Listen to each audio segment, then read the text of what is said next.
तर पुण्यातील जैन बोर्डिंग जमीन व्यवहार प्रकरण, या प्रकरणी आता एक मोठी बातमी समोर येते। बिल्डर विशाल गोखले यांनी या व्यवहारातून माघार घेतलेली आहे, त्यामुळे जैन समाजाचा हा मोठा विजय समजला जातोय। तर या संपूर्ण प्रकरणावर रवींद्र धंगेकर यांनी काय प्रतिक्रिया दिली आहे पाहूया। हे तो रद्द झालेला पाहायला मिळतोय। स्वतः गोखले बिल्डर्स कडून अशा प्रकारचा मेल जो आहे तो राजेश शेट्टींना प्राप्त झाल्याची माहिती राजू शेट्टींनी दिलेली आहे। तुमची पहिली प्रतिक्रिया? खरं तर हे आंदोलनाला यश सन्माननीय योगी महाराज त्यांचं आहे। त्याचबरोबर जैन युवक संघटनेचे सगळे युवक जे आज त्या ठिकाणी काम करतात त्यांचं आहे। आणि प्रामुख्यानं आमचे नेते राजू शेट्टी जे शेतकरी प्रश्नावर आपण काय महाराष्ट्रात काम केले, तळागाळात काम केले, हे त्यांचं यश मी समजतो।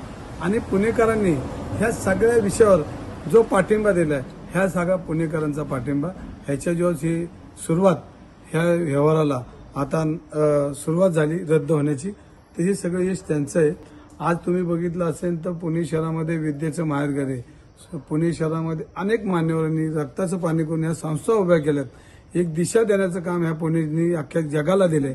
आणि त्याच पुण्यनगरीत पुणे शहरामध्ये विद्येच्या माहेरघरामध्ये काही लोक बिल्डरांना हाताशी धरून वेगळ्या पद्धतीने एखादी संस्था कशी मोडीत काढायची हे प्रयत्न करत असताना हे सगळे पुणेकरांचा आवाज आज सगळ्यांच्या ताकदीचा दिसला। त्यामुळे गोखलेंनी आज मेल केलाय। पण हा मेल केल्यानंतर खऱ्या अर्थानं तो व्यवहार अजून रद्द झाला नाही। तो रद्द उद्याही होऊ शकतो, उद्या सोमवार आहे। कारण जो गतिमान व्यवहार झाला आणि तो गतिमान व्यवहार परत एका मिनिटात एका तासात होऊ शकतो। कारण दोन्ही लोक जर एकत्र आले तर आजही रजिस्टरला घरातून उठून आपण कुठल्या तरी घरी ऑफिसमध्ये बसून हा व्यवहार रद्द करायचा प्रयत्न करू। मला आत्ताही फोन होता, मी जागाच आहे। मला जर मुरली मोहनचा फोन आला तर आत्ताही रजिस्टरच्या घरातून आणून आपण, कारण शेवटी केंद्रीय मंत्री ते आहेत, त्यामुळे केंद्रीय मंत्री काही करू शकतात, हे आपण त्यांच्या वतीने करू। आणि ह्या सगळ्या चाललेल्या ह्या सगळ्या गैरव्यवहाराला आपण त्याला थांबवू।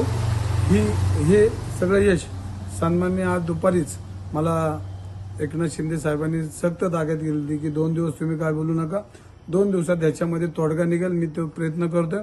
आणि खऱ्या अर्थाने ते माऊलीच्या मंदिरामध्ये, ज्ञानेश्वर महाराजांच्या मंदिरामध्ये, श्री संत ज्ञानेश्वर महाराजांच्या मंदिरामध्ये त्यांनी मला शब्द दिला की हा व्यवहार तुम्हाला पूर्ण करून देतो, 2 दिवस तुम्ही काय बोलू नका।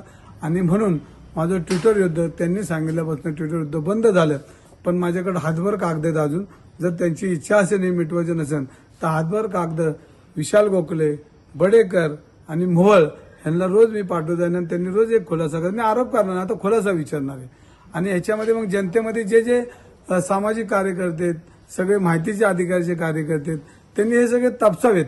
आणि ह्याच्यामध्ये दोषी ह्याचा शासनाचा, या मंत्रिपदाचा किती विशाल गोखलेने फायदा घेतलाय आणि लाभ किती घेतलाय हे समाजाला कळेल। परंतु आता आमची लढाई संपलेली आहे। मला शिंदे साहेबांनी सक्त ताकीद दिली की आता तू काय बोलू नको, 2 दिवस मी बोलणार नाही। पण माझ्या अंगावर जी मुघलाची टीम, मुघल सगळे माझ्या अंगावर आले होते एक 10-15 दिवसात। वक्फ बोर्डची त्यांना जरा जागेची काळजी पडली तर त्या मुघलांना ह्या पुणेकरांनी थोपवलेलं असं मला वाटतंय। आणि पुढील कामासाठी शिंदे साहेब जे आदेश देतील त्यांना मी आदेश पाळेन। पण त्यांना मनापासून धन्यवाद देईन। त्यांच्या वाणीतून जो शब्द निघाला तो खरंच आज खरा ठरतोय। म्हणून शिंदे साहेब तुम्हालाही मनापासून धन्यवाद देईन। आमचा जैन समाजाची युवक, मुलं, बाळं जी शिकणार आहेत ते तुम्हाला प्रचंड आशीर्वाद देतील। आणि तुम्ही मला दुपारीच बोललाय की देव, देश, धर्म यासाठी आपल्या पक्षाची निर्मिती, आपली निर्मिती, आणि ते वाक्य आज खरं ठरलं। म्हणून शिंदे साहेबांना बी मी आणि उद्धव सामंत साहेबांना बी मनापासून धन्यवाद देईन। सर्व शिवसैनिकांना ज्या ट्विटर युद्धामध्ये, ज्या मोबाईल युद्धामध्ये, जे मेसेज युद्धामध्ये कायम जेवढी जनता माझ्या पाठीशी उभी राहिली, मला इथनं सपोर्ट केला आणि तुम्ही सर्वांनी सपोर्ट केला, ह्याचं सगळं श्रेय हे सगळ्या सिस्टीमला जातं। मी फक्त कार्यकर्ता आहे, नाममात्र कार्यकर्ता आहे। आणि त्यामुळं हा माझा विजय ना, हा सगळा मुनी योगींचा, आपल्या ते संतांचा विजय, हा युवकांचा विजय, राजू शेट्टींचा विजय।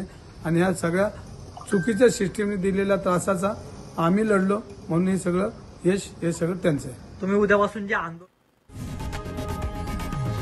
लोकशाही मराठी ऐका, पहा, जागरूक रहा।